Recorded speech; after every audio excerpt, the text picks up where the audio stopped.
ஒரு corporate Indian கவர்மெண்ட்டை மண்டி போட வச்சுருக்காங்க. இந்தியாவை மண்டி போட வச்சுட்டாங்க. இந்தியன் டிசாஸ்டர், இது நேஷனல் டிசாஸ்டர். இது உங்களுக்கு ஒரு பூகம்பமோ புயலோ பார்த்தீங்கன்னா ஒரு சிட்டியை தான் அஃபெக்ட் பண்ணும். இவ்வளோ பெரிய இதெல்லாம் இந்தியாவே அஃபெக்ட் பண்ணியிருக்கு. இந்தியாவே அஃபெக்ட் பண்ணியிருக்கு.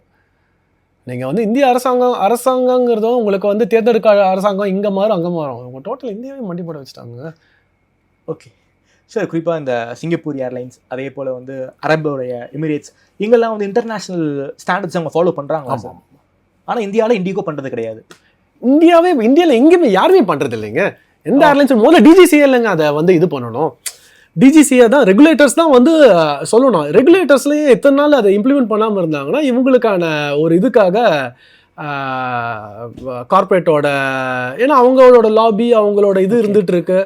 ஸோ அதனால் வந்து அவங்க இம்ப்ளிமெண்ட் பண்ணாமல் இருந்தாங்க. இப்போது இதில் நடந்த விபத்து இருக்கு இல்லையா, ஏர் இண்டியா கிராஷ் ஆகட்டும், இல்லை MH370 திரும்ப இப்போ ரீஸ்டார்ட் பண்ணியிருக்காங்க தேடுதல், அதெல்லாம் பார்க்கும்போது இன்னும் நிறைய இதில் பார்க்கும்போது இன்டர்நேஷ்னல் இதில் ஃபெட்டிக் வந்து ரிப்போர்ட் சிஸ்டத்தை வந்து ரொம்ப தீவிரமாக எல்லாருமே பார்க்குறாங்க. ஆனால் இந்தியா இதில் வந்து பார்க்கறது கிடையாது. ஏன் பார்க்கறது இல்லைன்னா இவங்களோட corporate only for pure profit, லாபம் மட்டுமே தான் முக்கியம். லாபம். சரி, இனிமேல் ஃப்ளைட்டில் போனால் பயம் இருக்கும் போல இருக்கே சார் எல்லாருக்கும். எனக்கே பயம் இருக்குங்க. ஆனஸ்டாக சொல்ல போனால் எனக்கு பயம் இருக்குங்க. ஏன்னா உங்களுக்கு தெரியாது, எனக்கு உள்ளே பார்க்கும்போது இவன் என்ன டர்ன் இது வந்து உங்களுக்கு பைலட்ஸோட ஹியூமன் இதில் எனக்கு தெரியுது.